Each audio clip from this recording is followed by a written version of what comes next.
48살 상수 씨도 그렇습니다.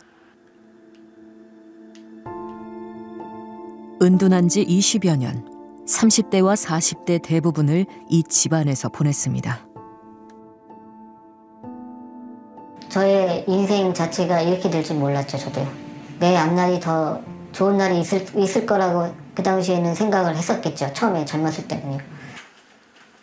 같이 살던 아버지가 지난해 돌아가신 후 더더욱 청소를 안 하게 되었습니다.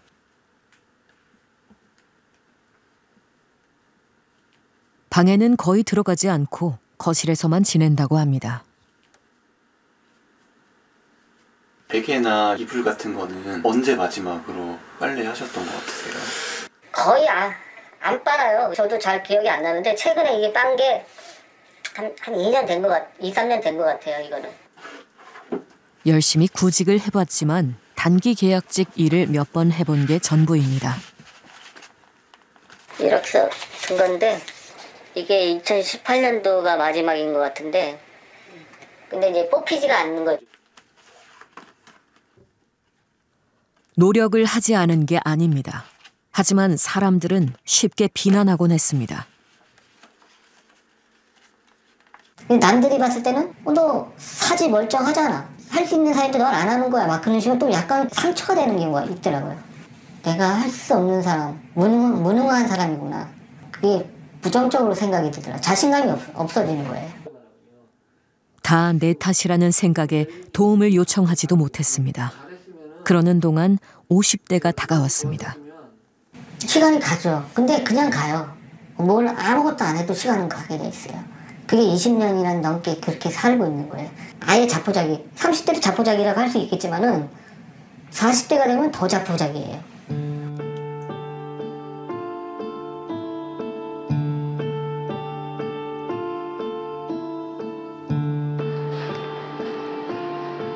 은둔하는 사람들이 찾아와 자신의 답답함을 토로하는 공간. 은둔의 정도나 방식은 다양합니다. 하지만 이곳에서 만난 사람들에게는 공통점이 하나 있다고 합니다. 자책하는 마음입니다. 대부분 그러니까 부정적인 자기상을 넘어서 거의 혐오에 가까운 자기상을 가지고 있어요. 그래서 24시간 예를 들면 제가 자기 스스로한테 비난을 하고 있다고 생각해 보세요. 신체적으로 말하면 그 암이라는 게 면역 질환이잖아요. 그러니까 내 세포가 나를 공격하는 이런 거라고 생각을 하면 좋을 것 같아요. 뭐 나가서 뭘 할 힘이 없는 거예요. 그래서 너무 무기력하고 활력이 떨어지고 심리적으로도 대부분 뭐 우울이나 그런 걸 겪고 있죠. 이런 주제를 하면 가장 많이 달리는 댓글이 부모가 밥 해주고 용돈 주니까 있지, 혼자 살고 돈 없으면 결국 나와서 뭐라도 할 거다. 이들이 그걸 헤쳐나가는 것을 안 하는 게 아니거든요. 그러니까 부모님들 같은 경우에도 답답하시니까 너 내쫓고 내가 지원 안 할 테니까 네가 정신 차려. 악화되는 경우가 더 많아요. 문을 닫아 걸기까지 개인의 기질이나 성장 배경도 영향을 끼칩니다. 하지만 더 중요한 것은 은둔을 만드는 사회 구조입니다.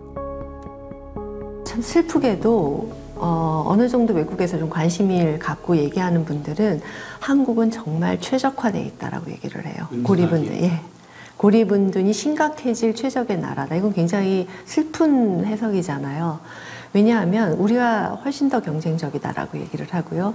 사회에 정형화돼야 되는 거에 강조도 우리가 더 심하다. 우리 사회에서 왜 은둔고립이 다른 사회보다 훨씬 많은가 했을 때 분명히 사회적 차원이 있거든요. 그러니까 10대에는 뭘 해야 되고 20대는 뭘 해야 되고 30대는 뭘 해야 되고와 같은 시간적인 흐름도 딱 정해져 있는 거에 가깝고요. 은둔 문제가 능력주의나 자본주의와 굉장히 밀접한 관련성이 있다고 생각하거든요. 그리고 끊임없이 뭔가를 하지 않으면 살아남기 힘든? 개인이 갖춰야 되는 조건들이 너무 많은 거죠. 그 말 듣다가 생각이 났는데 제가 가족 이제 상담을 제일 많이 하시는 게 부모님들이 뭐 어떤 걸 원하세요? 라고 하면 우리 아이가 평범해졌으면 좋겠어요. 맞아요. 평범하게 살았으면 좋겠어요. 남들 하는 만큼 평범. 그래서 맞아요. 어떤 게 구체적으로 그런 평범이에요? 라고 말하면 직업 가지고 그리고 뭐 집도 구하고 한 가정을 꾸리고. 근데 그거는 부모님의 책임나기보다 시대적인 흐름이기도 하고. 맞아요. 문화적으로 사회가 그거를 평범하게 생각하니까요. 그렇죠. 은둔을 만들어내기에 최적화된 나라 한국. 뼈아픈 말입니다. 취재를 시작하면서 은둔형 외톨이 문제는 왜 유독 동아시아, 특히 한국에서 두드러지는 것일까 하는 의문이 있었습니다. 전문가들은 우리 사회가 3가지 시옷을 허락하지 않기 때문이라고 진단했습니다. 3가지 시옷이란 시도, 실수, 실패입니다. 일정한 시기에 일정한 길을 따라가는 것이 중요한 능력주의, 집단주의 사회. 남들만큼 해내지 못하면 주위에서 또 스스로도 낙오자로 여기는 분위기가 은둔을 만든다는 것입니다. 특히 은둔하는 중년들은 자괴감이 더욱 큽니다. 40, 50대는 가정을 위해 일하고 부모를 부양하는 나이라는 사회적 압박이 있기 때문입니다. 그렇다면 상처를 입고 집 안으로 들어간 사람들이 다시 세상으로 나올 방법은 없는 것일까요?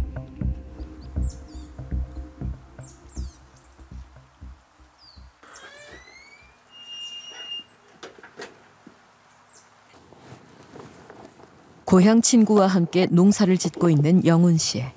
10년 넘게 은둔을 경험했던 그는 농장에서 땀 흘려 일하며 세상으로 돌아오는 중입니다.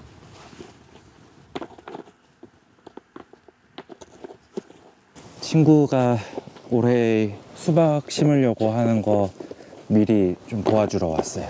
농사가 그나마 자율성이 높아서 전에 하던 것들, 영업직이나 이런 것들에서 받던 스트레스도 없고, 그리고 무엇보다 내 일을 내가 한다는 거에 있어서 성장한다는 느낌도 받고 있고요. 사람 만나는 것을 거부했던 10여 년. 하지만 그의 곁에는 친구들이 있었습니다. 어차피 다 하우스 공사해야 되니까 가까운 데서 보고 있다 보니까 이게 안 보일 수가 없는 상황이고, 그래서 또 친구로서 이렇게 큰 도움은 안 되는데 그냥 계속 옆에서 그냥 있었던 것 같아요. 왜 나한테 자꾸 연락하지, 왜 나를 귀찮게 굴지라고 생각을 했었는데, 그렇게 연락을 해줬던 게 그래도 세상하고 연결되어 있던 하나의 문이었지 않나 이렇게 생각을 해요. 대학을 자퇴한 후 이런저런 일자리를 옮겨 다니다 서서히 은둔에 들어갔습니다.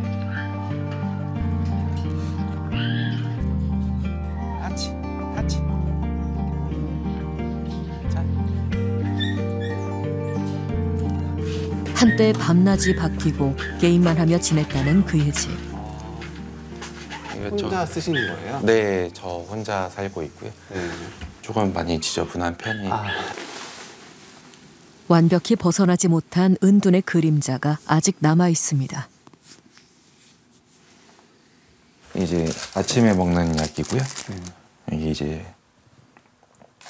저녁에 먹는 약이고, ADHD 약, 그리고 항불안제, 이제 아침에 이렇게 들어가고 있고요. 농산일을 배우면서 대학에도 다시 진학했습니다. 고립 은둔 청년들을 위한 지자체의 도움도 받았습니다.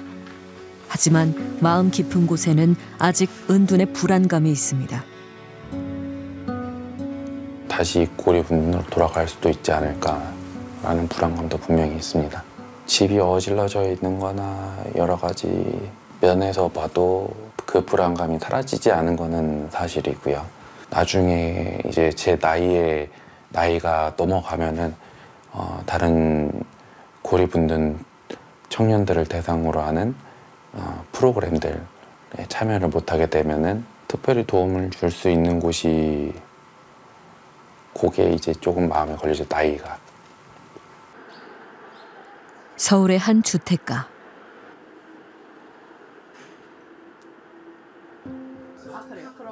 고립 은둔 청년들이 언제든 들를 수 있는 공간입니다.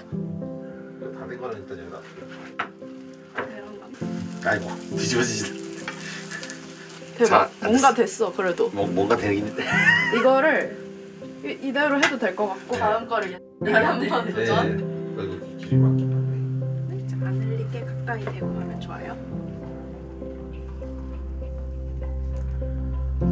스스로 요리해서 다 같이 먹어보는 이른바 집밥 워크샵.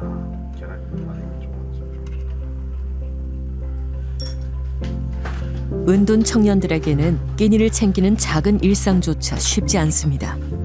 이들을 위해 다양한 적응 프로그램들을 운영하고 있습니다.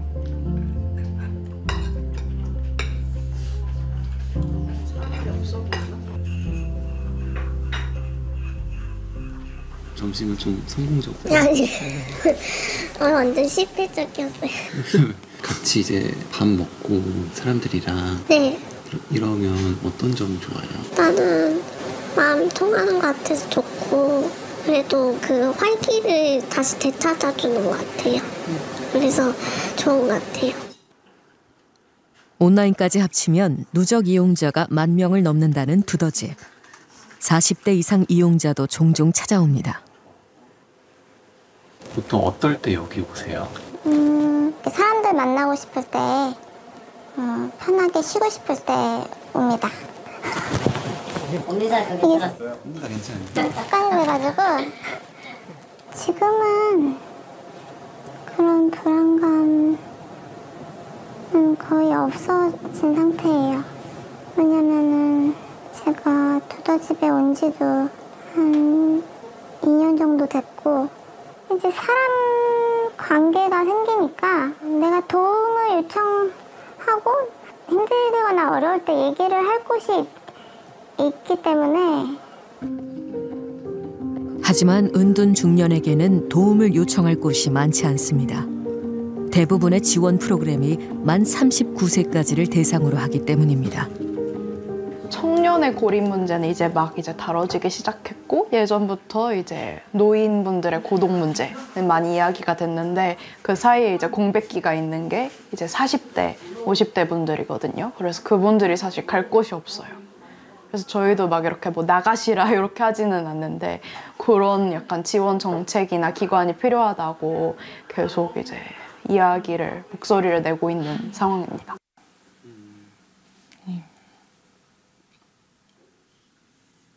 출근 준비를 하는 희원 씨. 올해 47입니다.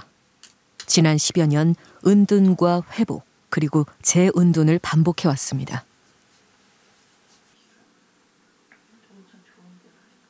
아니요. 되게 더러웠어요.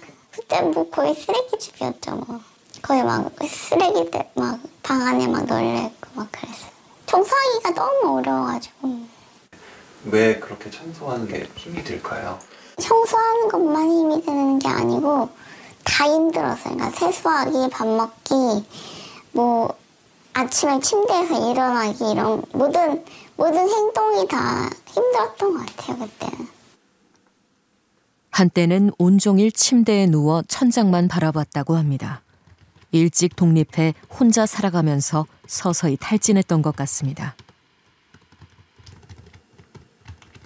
제가 이제 회사를 다니는데 적응을 잘 못했어요. 그래서 힘들면은 다니다가 그래도 한 1년은 다니다가 그만두고 그런 식으로 어떻게든 20대 때는 연명을 했는데 30대가 되면서 너무 그게 뭔가 힘든 게 마음에 쌓였나 봐요. 번아웃이라고 하죠. 그래가지고 더 이상은 회사 못 다니겠다 싶어서 회사 그만두고 한 1년? 그러니까 완전 은둔은 1년이고 그 다음에는 이제 왔다 갔다. 아르바이트로 잠시 생활비를 벌고는 또다시 은둔. 희원 씨는 말하자면 일하는 은둔형 외톨이였습니다.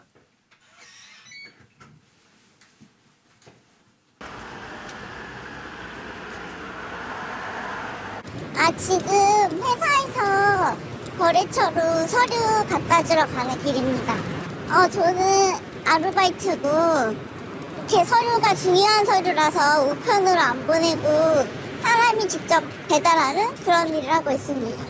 가끔 좀 힘들어요. 그러면은 제가 심리 상담을 받았는데 선생님이 가르쳐준 대로 심호흡하고 그리고 무서운 일 없다 이렇게 계속 스스로 생각해 주는 편이에요.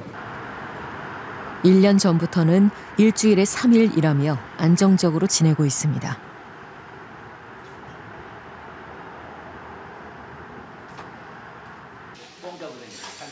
문 밖에 나서는 것조차 무서웠지만 이제는 사람들 사이에서 식사를 할 수 있을 만큼 회복했습니다. 일반적인 식사로 바로 이렇게 온 건 아니고 이렇게 편의점 음식 먹다가 컵밥 있잖아요. 이제 컵밥으로 좀 바꾸고 그다음에 이제 식당에 와서 밥을 먹은 건데 기분이 좋더라고요. 내가 많이 나아졌구나 이런 느낌이 들어가지고. 쉬어도 괜찮다. 괜찮지 않아도 괜찮다. 그런 말들이 힘이 되었습니다. 은둔형 외톨이는 보통 사람분들은 듣기 싫어하시겠지만 누구나 될 수 있다고 생각하거든요. 상황이 안 좋아지면. 그렇기 때문에 게으르다고 이렇게 생각해서 하면서 나는 이겨냈으니까 너도 이겨내라 이렇게 하지 말고 아 당신은 조금 힘이 드는군요 이렇게 인정을 해주셨으면 좋겠고 도움을 받을 수 있으면 되게 좋겠는 그런 마음입니다.